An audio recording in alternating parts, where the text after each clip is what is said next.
Let's get started. So we finished chapter 1 last week. So the recording is there. I don't know if you got a chance to listen, Robin. Yes. Okay, so we will now move on to chapter 2. Okay. So chapter 2 is called Sankhya Yoga. It's the second largest chapter. I believe it has 72 shlokas, and the largest chapter is chapter 18. Some means very well, and kya means no. So the Sankhya Yoga, couple of meanings of that. It is the yoga of knowledge. Then in Sanskrit there is this breakdown saying Samyak Nyayate Anaya Atma Tattvam iti Sankhya, that with which the nature of the self is very well known. So that Sam and Kya is very well and known comes from there. So basically it is the yoga of knowledge, self-knowledge. Chapter 1 was about the fog of delusion, and chapter 2 is about the sun of knowledge. So the light takes away that delusion, darkness. So it rises to clear that fog. So, that we see in nature, the fog is cleared by the sun, and that's what happens in this chapter. It's not easy to digest everything, but we will try. So Sankhya also means science that unites us with our supreme self.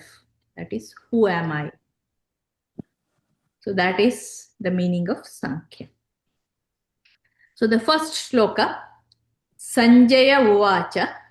Sanjay, so I read the words and then the meaning, right? So let's say that. Sanjaya Uvacha Tam Tatha Kripaya Avishtam Ashrupurna Akula Ikshanam Vishidantam Idam Vakyam Uvacha Madhusudana. Tam, to him, tatha, thus, kripaya, with pity, avishtam, overcome, ashrupurna, akula, ikshanam, with eyes filled with tears and agitated, vishidantam, despondent, idam, this, vakyam, speech, uvacha, spoke, Madhusudana. So Sanjaya said,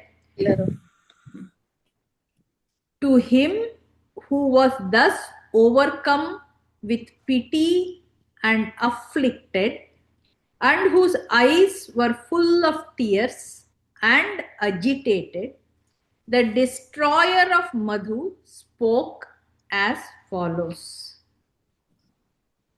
So in the next verse he speaks, but this is the beginning. So Arjuna's compassion was based on delusion, and this delusion caused him to shed tears also.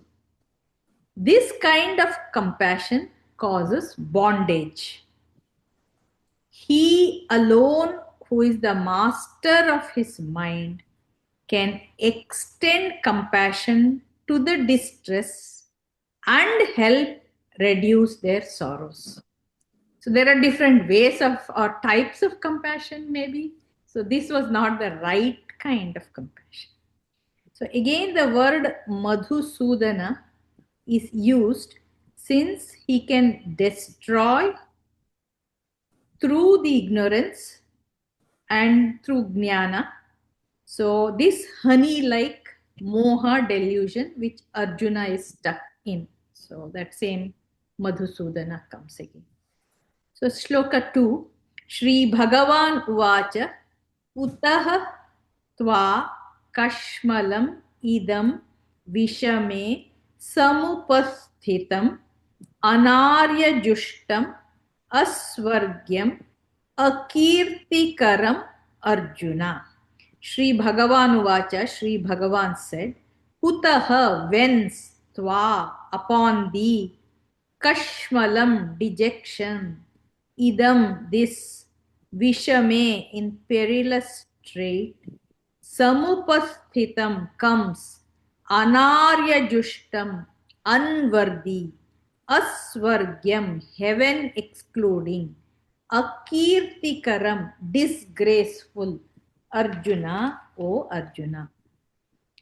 Shri Bhagavan said, whence in this perilous strait has come upon thee this weakness cherished by the unworthy, debarring from heaven and causing disgrace, O Arjuna. So until now, Krishna was silent. So now he starts talking. So Krishna was silent till now, begins to speak. So Gita actually commences from here. Kutaha, from where? Krishna doesn't ask, how are you feeling? He asks, where did this kashmalam, filth, come from? This is an analytical question designed to make Arjuna look at his own mind as an outsider. He is forcing the passenger soul to witness the intellect charioteer in its drunken state. Krishna describes Arjuna's grief not as love or sensitivity, but as kashmalam, mental impurity or dirt. In Vedanta, anything that obscures the truth is considered an impurity. Arya refers to a highly evolved and cultured man, one who adheres to dharma. Krishna calls Arjuna Anarya, not a Arya. So a nice example was given in one of the Gita books about a defective balance, the balance that we weigh, this weighing scale. So anything weighed in is inaccurate in such a defective balance, and it's annulled. So also is a confused mind, which was that of Arjuna. So if that confused mind thinks of anything, that makes no sense, or it thinks it's logically reasoning out, but it's not. Kirti or fame attends on one given to a laudable life on earth. But Arjuna's way is unfortunately shameful. For him who is shamefully incompetent for this world, the question of the attainment of heaven does not arise. So in the chariot analogy, it says the cold splash of water.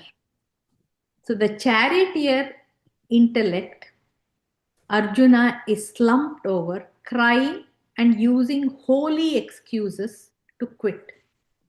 The intervention here is Krishna, who points out that the driver is not just sad, he is unconscious of his duty. Krishna essentially says, you are a professional driver in the middle of a race. So this Vishame, crisis, and you have decided to take a nap in between. So by using harsh words like akirtikaram, disgraceful, and asvargyam, unheavenly, Krishna stirs Arjuna's rajas energy to overcome tamas inertia collapse. So basically we have three gunas, right? Sattva, rajas, tamas. Actually, they are intermixes also. There is more sattvic, little rajas, and you can have multiple permutations and combinations of these, but let's, for the general thing, think of three gunas: sattva, rajas, and tamas. We all start with the tamas actually, which is inertia or dullness or whatever you call. So, but it is very difficult to move from tamas to sattva. So, for a tamasic person, the first step is to make him rajasic. Simple. If you are sleeping all the time, you motivate to do some activity basically. So when you're doing activity, that is rajas, or even an activity for a goal-driven activity. So start running and you will achieve something or whatever it be. So this is the state of Arjuna. He was in state of tamas. So he is giving him bait to make him at least rajasic right now to do his duty. So one real world example again from a AI thing I found. So a surgeon, when he starts to operate, realizes it is a relative and says, I can't do it and it's too emotional. The head nurse says, snap out of it. This is a crisis and your personal feelings are a filth which will kill the patient. Do your job. So it's a similar situation that Arjuna is in. Krishna similarly is the head nurse telling Arjuna that his compassion is actually a weakness that is dangerous in this hour of crisis. So we move on to Shloka 3. Klaibyam ma sma gamaha partha na etat tvai upapadyate kshudram hridaya daurbalyam tyaktva uttishtha parantapa. Klaibyam, impotence, masmagamaha, do not get, partha, O partha, na, not, etat, this, tvai, in thee, upapadyate, is fitting, kshudram, mean, hridaya daurbalyam, weakness of the heart, tyaktva, having abandoned, uttishtha, stand up, parantapa, O scorcher of foes. O son of Pritha, do not yield to unmanliness. This is not befitting you. O scorcher of foes, give up this faint-heartedness, stand up and fight. So Krishna uses the word klaibyam, impotence. It is a stinging remark meant to pierce Arjuna's ego. To any of us, if somebody said something like that.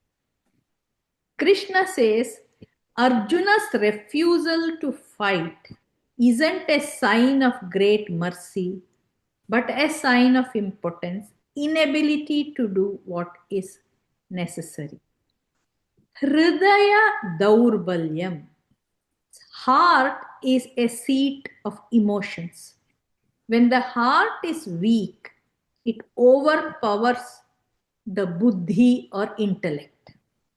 So Krishna calls him Parantapa, scorcher of foes. He is reminding the intellect of his true identity. He is saying, you are a conqueror by nature. Why are you acting like a victim? So he is a kshatriya and he needs to fight. In the chariot example, Krishna is telling the driver to grab the reins, mind, pull them tight and stand up in the chariot. Uttishtha, he says. So, going deeper, what are the real enemies? Anger, greed, hate, the impurities of the mind. So, determination to attain enlightenment sends a chill in the heart of those enemies.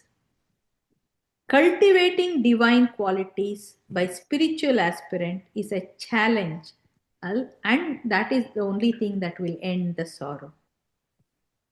So, mind has two possibilities. It can think of the body, I am the body, or thinking, I am the spirit or Brahman. The more you think of body, mind gets depleted and the willpower weakens. That is like thinking, I am the wave identity. World also enforces this feeling. So everywhere we go, it's I. When you lose it, you think I am the ocean, which is very different. Led by good karmas of your past, something occurs in your understanding. Let me understand myself dawns on you. As you take recourse to scriptures, Upanishads, and Satsanga atmosphere, you realize in that context, nobody talks about body there. In the real world, everybody is talking about I, my achievements, my bank balance, and so on. But if you go into this other group, nobody talks about the body, they only talk about the spirit, not the soul. Mind adjusts to deeper values. Irrespective of what you face day by day, you get courage and realize you are a lion, not a rabbit. You probably know of this story of this lion cub growing with a sheep.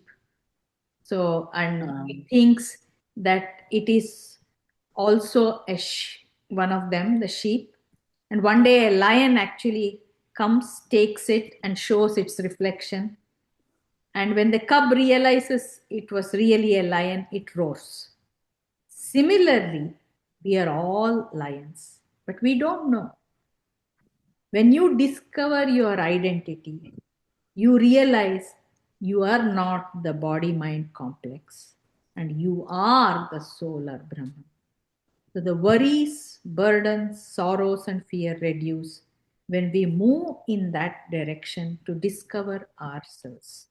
We become strong and fearless. You need to reduce the me and mine, patience and faith, controlling anger, hate, and egoism. Then love of God will reduce me and mine. This increases mental strength. There is a verse from the Upanishad or Upanishadic pronouncement is Nayamatma balahinena labhyaha. This Atman cannot be attained by the weak. The message of Sri Krishna is based on this fundamental principle. Shloka 4. Arjuna Uvacha Katham Bhishmam Aham Sankhe Dronam Cha Madhusudana Ishubhi Pratiyotsyami Pujarha Vari Pujarho Arisudana. Arjuna Uvacha, Arjuna said, Katham, how, Bhishma, Aham, I, Sankhe in battle, Dronam, Drona, Cha and Madhusudana, O Madhusudana, Ishubhihi with arrows, Pratiyotsyami shall fight, Pujarho, worthy to be worshipped, Arisudana, O destroyer of enemies.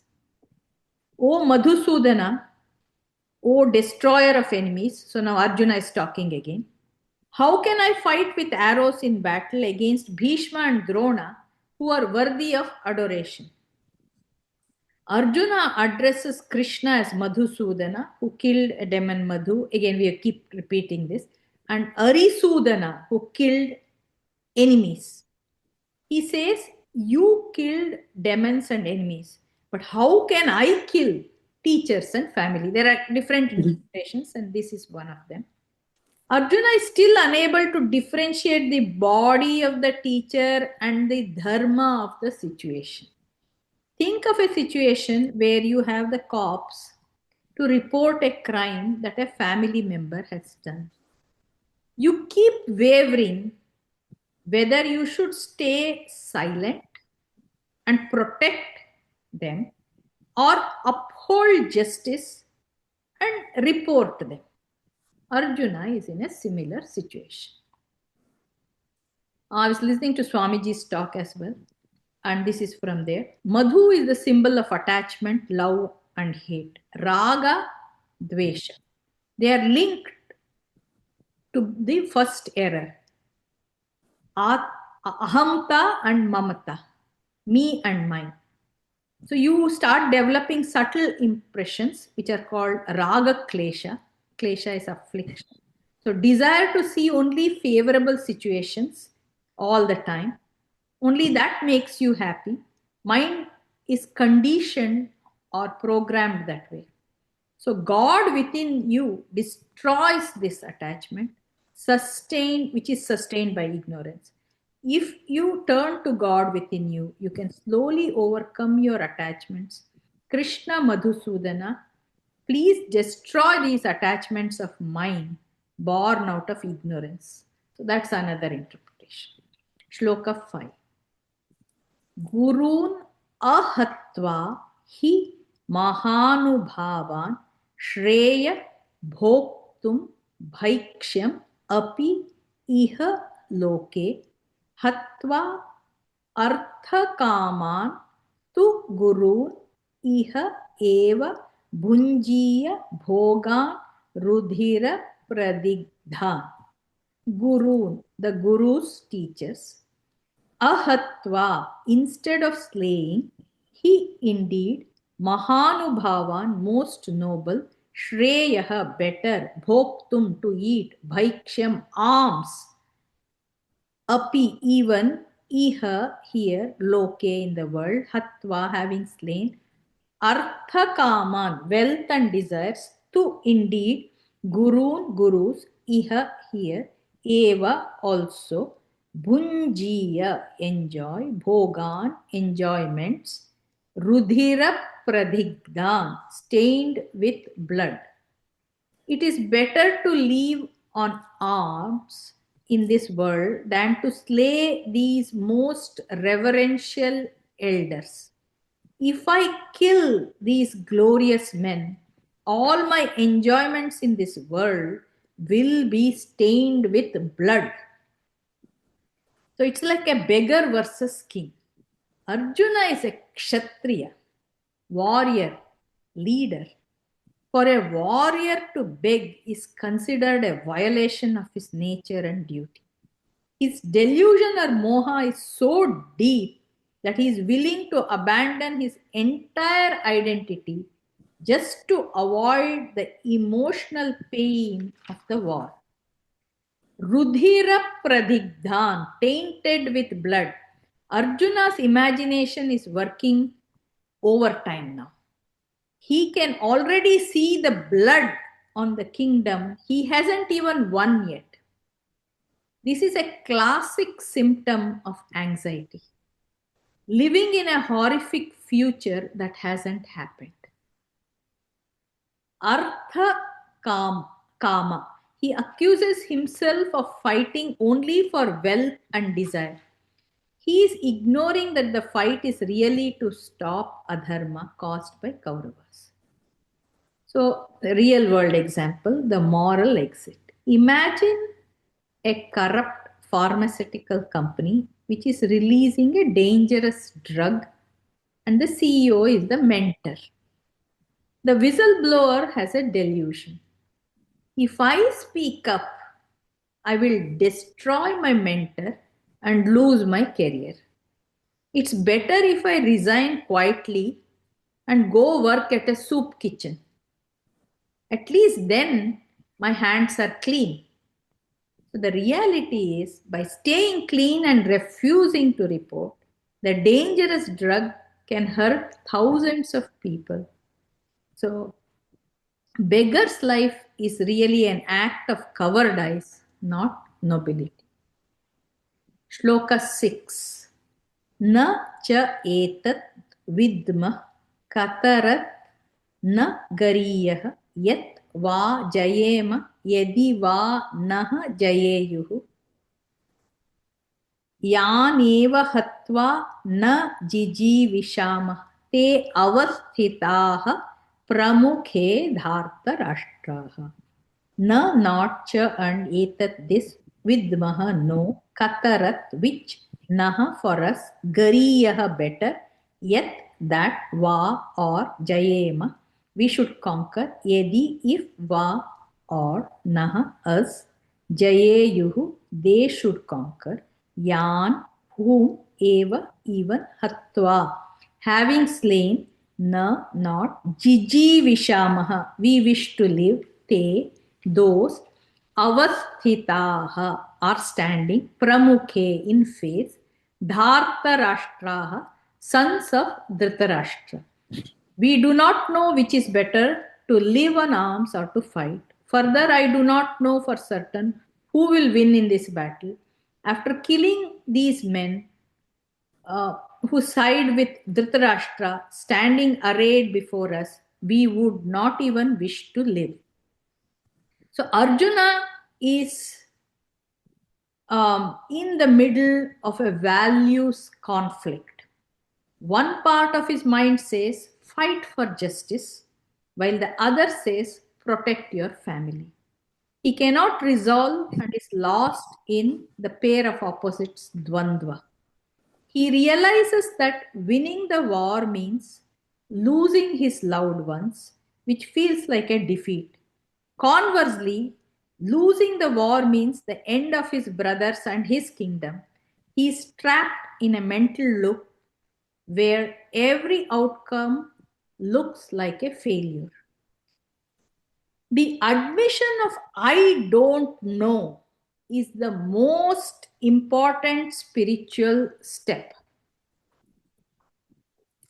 In Vedanta, you cannot be taught until you first realize that your current way of thinking has failed. The burnout point. Think of someone in a high stress career who is completely burnt out. If they quit, they will lose their identity and the financial security. If they stay, they lose their mental health and family time. This is the moment they are finally ready to listen to a therapist or mentor because their own drunken ego has finally stopped trying to drive them. And Arjuna is in this exact situation. So the next verse is a very detailed verse, and I already mentioned that actually, where he actually surrenders and asks what to do. So that's about it. And if there are any questions or comments, we can talk about it. Actually, I totally accept what Arjuna says, and you know what, just now the reason I'm saying nowadays in this real world, I think people are they fight for properties. They- I think when they are like so stubborn and fight for the properties, they think because this is what happened. And Krishna said, you fight, you get it. He is encouraging to fight, right? Krishna is saying you're a coward. And this it's a very subtle difference, which even now I cannot understand.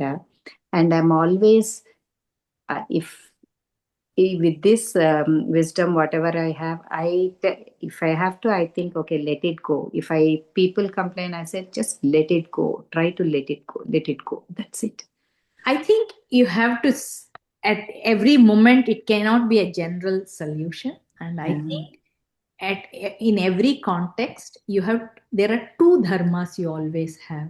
There is a lower dharma and a higher dharma. Or basically, as a person, you have different roles to play. So, based on which dharma are you doing? So, the highest dharma should always be done, basically. So, and I think your inner conscience will guide you at that time. So that's my take. It's extremely difficult. And I do the same, especially since we are in family and in the real world. If we are sannyasis, it's a different thing. Or if we are kshatriya per se, it's different. But we are fighting in our own small way, and it's very difficult.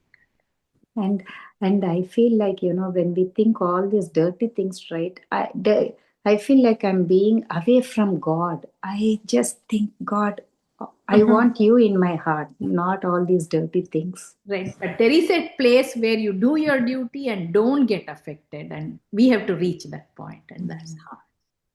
This is my thinking. I don't That's have true. a clear solution.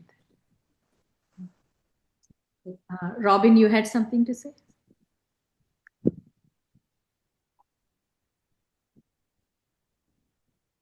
No, I'm just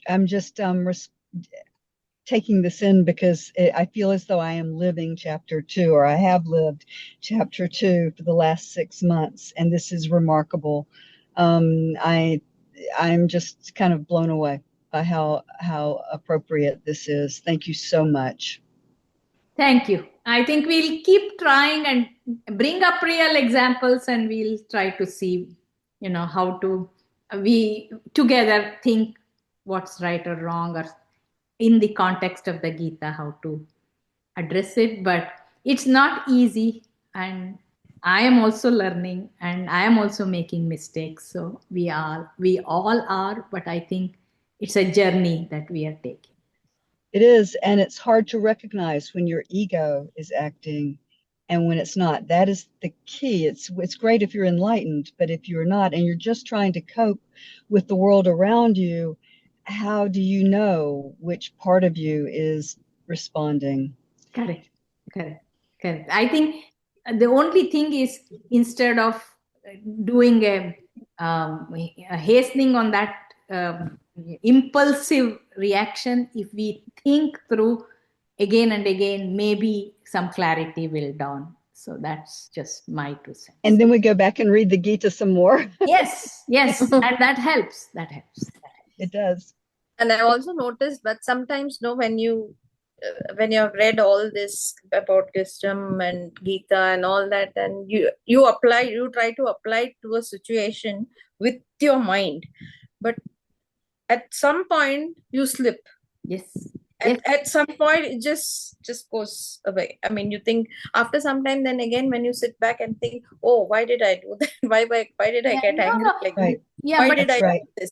But in your subtle But impressions, again, unconscious, they are making impressions, all these things. yeah. And it will take a long time. It is not, I read the Gita, tomorrow I'll do the right thing. Exactly. It's not possible. Not possible. Not at all. Unfortunately, we don't arrive here enlightened. Yes, we don't. We It's have a to long search journey we all every have to day. take, and maybe a couple of births even. So, Exactly. anyway, okay, we'll meet up next week then. Thank you all. Yes. Thank you, Thank you. Jyotsna. Thank you, Jyotsna. Bye. Thank you all.